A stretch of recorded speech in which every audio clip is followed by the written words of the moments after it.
महाराष्ट्र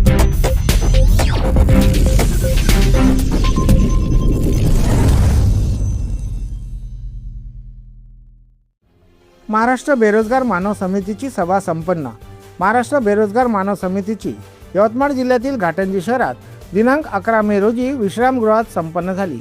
समितीचे संस्थापक अध्यक्ष अय्यूब शेख यांनी जिल्ह्यातील बेरोजगार युवकांना मार्गदर्शन हक्काचे व्यासपीठ उपलब्ध करून देण्यासाठी समिती तयार केली आहे। तसेच बेरोजगार युवकांना रोजगार मिळावा यासाठी आंदोलन करण्यासाठी तयारी असल्याने जिल्ह्यातील 16 तालुक्यात जनजागृती अभियान ही मोहीम राबविण्यात येत आहे असे यावेळी सांगितले व समोर असे म्हटले आहे की रिकाम्या हाताला काम द्यावे, अन्यथा सुशिक्षित बेरोजगार यांना दरमहा 6,000 रुपये बेरोजगार भत्ता शासनाने त्वरित द्यावा अशी मागणी बेरोजगार मानव समितीच्या वतीने करण्यात येत आहे। राज्यातील बेरोजगार स्त्री पुरुषांना कळविण्यात येते की नेते पुढारी यांचे वाढदिवस करायचा सोडा आणि बेरोजगार संघटनेशी जुळा, एकच घोष एकच नारा, भाकरी नोकरीसाठी संघर्ष करा।